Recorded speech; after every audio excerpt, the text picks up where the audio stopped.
आपको क्या पढ़ना है, आपको कितना पढ़ना है और आपका मूल्यांकन किन किन आधार पर किया जाएगा, ये सब कुछ तय करता है एक आधिकारिक दस्तावेज। एक ऐसा आधिकारिक दस्तावेज जो आपके कोर्स से संबंधित बोर्ड अथवा यूनिवर्सिटी तय करती है, जिसे आप सिलेबस कहते हैं। आज हम उसी सिलेबस को रीडिजाइन और रीफ्रेम करना सीखेंगे। लेकिन दोस्तों, इससे पहले हम जानेंगे कि सिलेबस को रीडिजाइन और रीफ्रेम करने की जरूरत क्यों पड़ती है। दोस्तों, मेरा नाम है विकास विद्यार्थी और आप देख रहे हैं विद्यार्थी हैक्स। तो चलिए शुरू करते हैं।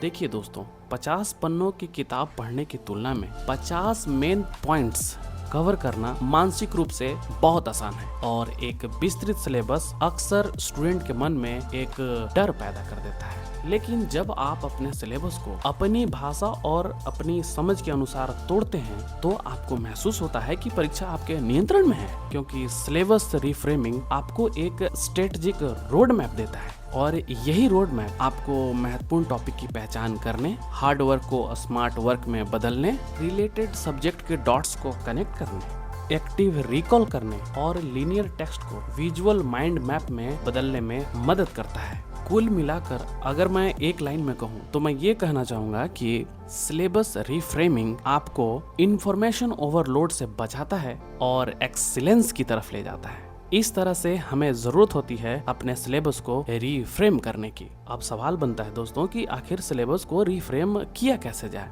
हाउ टू रीफ्रेम योर भारी भरकम डरावना सिलेबस। दोस्तों, पहला मेथड है द चेकलिस्ट अप्रोच। हम इसे माइक्रो टास्किंग भी कहते हैं। देखिए दोस्तों, भारी भरकम सिलेबस को देखकर हर किसी को पहले पहल तो डर महसूस होता है, तो हमें चाहिए कि उस भारी भरकम सिलेबस को छोटे छोटे टुकड़ों में बांट लें। पर बांटेंगे कैसे? तरीका है, हर चैप्टर से 5 सब टॉपिक चुन लीजिए बिना किसी मोहमाया के, और जिसमें टॉपिक्स नहीं होते हैं तो उस चैप्टर के 5 लॉन्ग क्वेश्चन को फिक्स कर लीजिए और वो टॉपिक जो आपको आसान लगता है। इससे 2 फायदा होता है दोस्तों। पहला तो ये कि आपको आपका चैप्टर छोटा हो जाता है और दूसरा कि आपका बोझ हल्का हो जाता है। और सबसे जरूरी और महत्वपूर्ण बात ये कि जब आप अपने सिलेक्टेड टॉपिक की स्टडी करते हैं और स्टडी करने के बाद उसमें टिक मार्क लगाते हैं तो दिमाग को एक डोपामिन हिट मिलता है और वो हिट आपको अगला टॉपिक्स पढ़ने के लिए और उसे खत्म करने के लिए गजब का मोटिवेशन देता है। अगर आपको यकीन ना हो तो आप एक बार इसे जरूर ट्राई करें। मैं आपको यकीन दिलाता हूँ कि आप मजबूर हो जाएंगे कि हाँ, मुझे कमेंट करके बताना चाहिए कि वाकई में ये काम करता है।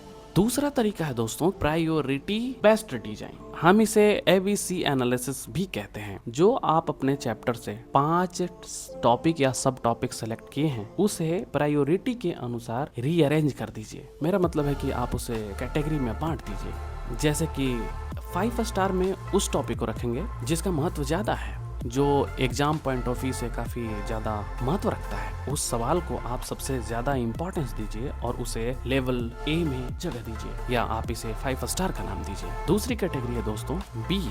इसमें वैसे टॉपिक्स को रखिए जिसका chance exam point of view से 50-50 है, इसे दूसरा स्थान दीजिए। और इसी तरह से C यानी कि सिंगल स्टार, जिसे कि सिर्फ एक बार पढ़ना काफी है। इससे विद्यार्थी के दिमाग में सिलेबस के प्रति, सिलेबस के अंदर क्या महत्वपूर्ण है, किसका ज्यादा अभ्यास करना है और किसका कम, और किसे सिर्फ एक बार पढ़ के छोड़ देना है, इन तमाम चीजों के प्रति विद्यार्थी के मन में स्पष्टता आ जाती है। तीसरा तरीका दोस्तों आउटकम बेस्ड रिफ्रेमिंग।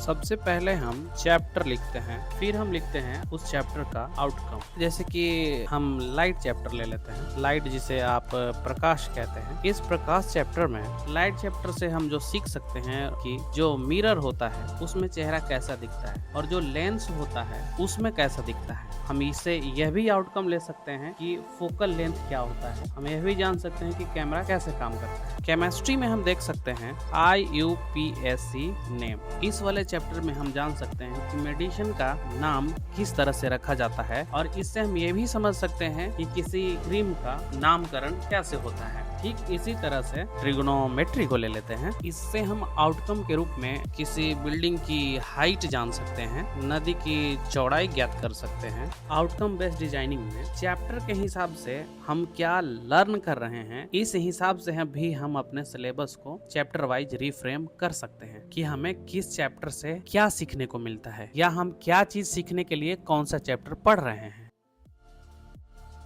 और चौथा तरीका है दोस्तों visual and mind map integration. आप एक व्हाइट पेज लेते हैं और उस व्हाइट पेज के सेंटर में मुख्य विषय को लिखते हैं और उस मुख्य विषय के शाखाओं से मुख्य विषय के मेन बिंदुओं को जोड़ते चले जाते हैं, जैसे कि किसी पेड़ की शाखाएं जुड़ती जाती हैं, कुछ इस तरह से। यहाँ मैंने भारतीय संविधान के मुख्य भाग का ट्री माइंड विजुअल डायग्राम बनाने का प्रयास किया है। इसमें आप देख पा रहे हैं कि मुख्य सब्जेक्ट सेंटर में है और मुख्य ब्रांच के रूप में चैप्टर्स हैं और ब्रांच के साथ फिर कोर टॉपिक्स हैं।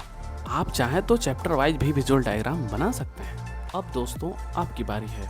एक प्रो टिप वो ये है कि आप अपने सिलेबस को टाइम बाउंड के बजाय कॉन्फिडेंस बाउंड बनाइए। मेरा मतलब है कि स्टूडेंट के पास जो सिलेबस है उसे 3 कॉलम में बांट दीजिए, कुछ इस तरह से, जिसमें serial number, topic, outcome, know with doubt और अंडरस्टैंड। जब तक आप तीसरे कॉलम तक ना पहुंच जाएं, तब तक टॉपिक को पूरा नहीं माना जाएगा। यदि आपको सच में टॉपर्स की सूची में शामिल होना है तो आप अपने सिलेबस को रिफ्रेम कीजिए और इस तरह से वेटेज देकर उसका अध्ययन कीजिए। और यदि वीडियो अच्छा लगा हो तो एक लाइक करना नहीं भूलेंगे। आपका एक लाइक हमें मोटिवेशन देता है और चूंकि मेरा नया चैनल है तो इसी तरह के वीडियो के लिए आप चैनल को सब्सक्राइब भी कर सकते हैं। तो दोस्तों हम मिलते हैं आपसे नेक्स्ट वीडियो में। शुक्रिया, जय हिंद।